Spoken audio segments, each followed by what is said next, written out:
Em relação aos Estados Unidos, eu fui uma vez. Fiquei pouco tempo.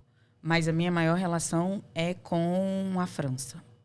Que morei, enfim, e tal. E consigo perceber... Como é já que é fui... lá? Cara... É tipo os Estados Unidos também, que é bem separado, assim, ou não? Assim, a segregação racial, que envolve também os aspectos que são de classe, porque aí a gente vai observar, tipo assim... qual é o maior número de desempregados no Brasil? Se tiver lá um registro de raça, eu sei que tem um número grande de desempregados no Brasil em decorrência da pandemia e tal, não sei o quê. Eu não vi números de raça. Mas se a gente for analisar, provavelmente vai ter um número de pessoas negras, talvez ali acirrado um pouco maior. Beleza. Em relação à segregação, aqui no Distrito Federal, por exemplo, a gente pode ver. Se a gente for... A gente vai se afastando do plano piloto. Quanto mais a gente vai se afastando, mais as pessoas vão ficando mais escuras, mais pretas, mais indígenas. Quanto mais a gente vai se afastando. Então, eu acho que a questão da segregação espacial é algo que vai ter em todos os lugares, assim. Eu tenho experiência de ter ido Estados Unidos, Colômbia, França, Cabo Verde, Portugal. Em alguns fiquei mais tempo, em outros fiquei menos tempo. Cabo Verde, acho que a população é ainda mais predominantemente negra, né? Apesar de ser um país extremamente miscigenado, né? Porque eu já era ouvi falar onde que era tem o miscigenado. triângulo. Foi o triângulo onde passou e veio para cá para o Brasil. Sim. E ficava, né, esse triângulo aí do tráfico. E aí, eu percebo que vai ter gente preta em todos os lugares e que a segregação também vai ser um ponto interessante. Por exemplo, Nanterre, que é uma cidadezinha pertinho de Paris. Quando você desce do metrô, tem muitas pessoas árabes. No metrô também tem muita gente preta e tal, não sei o quê. Quando você vai entrando, muita gente branca. Muita gente branca, muita gente branca. Aí você vai entrando para as ruas, aí você vai vendo restaurantes árabes, aí você vai vendo pessoas negras. Então, assim, para mim, isso é algo que acontece em toda a cidade, digamos assim. É meio visível, né? Então, você tem o bairro árabe negro e o bairro branco. É isso. É isso que você percebe também na França. É isso, assim. E aí, eu acho que em termos de miscigenação, se a gente for falar, né, de misturas e tudo mais, sim, o Brasil é um dos países que mais é miscigenado e entra nesse ponto que você pergunta sobre candidatos, representação e tudo mais, porque a gente teve uma teoria em que mais branco, melhor. Quanto mais branco, melhor. Ou seja... eu já ouvi falar disso. Abdias do Nascimento.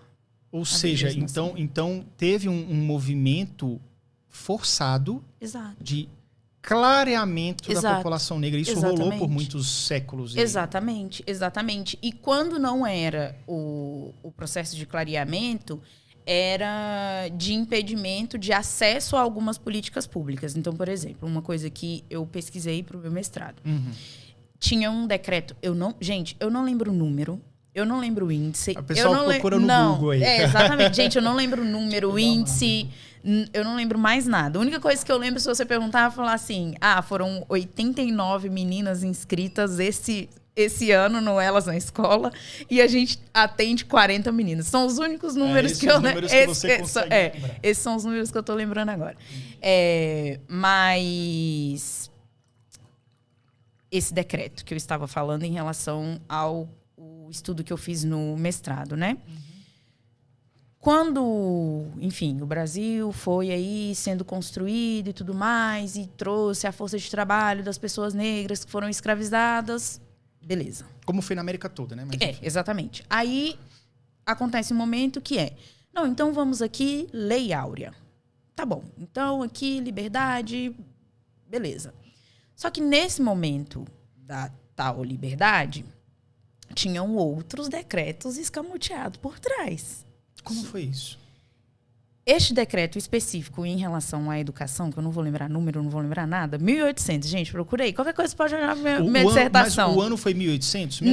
Não foi 1800. Exatamente, 1800 alguma coisa. E aí teve um decreto para a educação, que era o seguinte. Foi um dos primeiros decretos, então, do Império, né? No final do Império, né?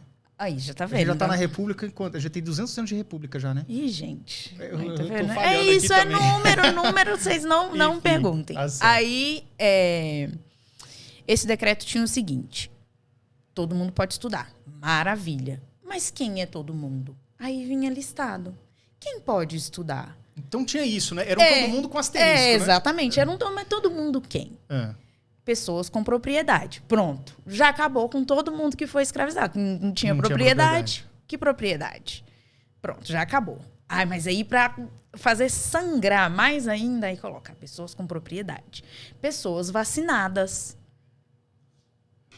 Como que se eu não tinha nem, sei lá, gente, documento? Como é que eu ia ser vacinado, gente, sabe? A gente tá falando uma coisa de 150 anos atrás. Exatamente. Pessoas vacinadas, tá. Aí você tinha que ter um comprovante de vacinação. Beleza, maravilha, gente. Somos todos, né? Vacina, maravilha. Aí, um outro ponto. Não pode ter moléstias. Gente, em 1800 e pouco. Não pode ter moléstias. Tá bom, não pode ter moléstias. Tá bom, então sem moléstias, estou vacinado, tenho propriedade. Ok, qual idade? Aí eu tenho que confirmar, mas eu acho que era 21 anos. Beleza. 21 anos, propriedade, tá bom. Aí qual era a outra coisa, gente? Eu tenho que ler o decreto de novo, mas se eu não me engano tem lá assim, não pode ter sido escravizado. Eu posso estar super enganada, Não sei se é, tipo, a minha cabeça... Ou seja, seria o pessoal, no máximo, do ventre livre. Exato. O pessoal que já nasceu exatamente. Ou seja, é pra segregar... Não sei. É pra segregar de verdade, né? Exato. E aí, onde entram as mulheres? O que as mulheres... Tá bom, então a mulher podia ter propriedade, tranquilo, maravilha. Podia ser filha de alguém que o pai declarasse, tranquilo, maravilha. Mas as mulheres não iam poder estudar tudo. As mulheres iam estudar corte e costura. Amo costura. Amo, mas... Mas isso era meio que ofício, meio que obrigatório, assim. Era isso que você tinha pra fazer. Era isso, era corte e costura e algumas outras coisas. Gente, se eu estiver errando aqui, vocês não me cancelem. É só ler o decreto. É só ler o decreto. A minha dissertação, posso falar o nome da minha dissertação? A minha dissertação... A minha dissertação se chama Sankofa, e aí vocês podem colocar lá. Pode colocar as palavras-chave. Tanísia Sankofa Matilde Ribeiro, CEPI, 2003, 2008. Nem eu lembro o nome da minha dissertação. Tanta coisa que eu faço. Mas se você digitar isso aí, você vai encontrar. As palavras-chave você vai encontrar. Porque eu fiz uma análise sobre esse período, enfim, de construção de Brasil e tudo mais, até chegar na presença da ministra Matilde Ribeiro na CEPI, e o que mudou com a presença dela, que aí entra cotas, entra uma série de coisas, e as cotas justificadas a partir desse decreto. Porque as cotas são necessárias justamente por isso, porque... Sim, para ter Meu tio-avô estava em sala de aula, pequeno, uma pessoa chegou, soltou uma piada, disse que ele era neto de escravo. Ele nunca mais voltou. Meus primos estudaram? Não, porque o pai não estudou. Ou seja, então teve um negócio desse que ele foi prejudicado por uma injustiça, uma coisa absurda. Sim. E aí isso vem arrebentando as próximas gerações. Exatamente, as próximas gerações.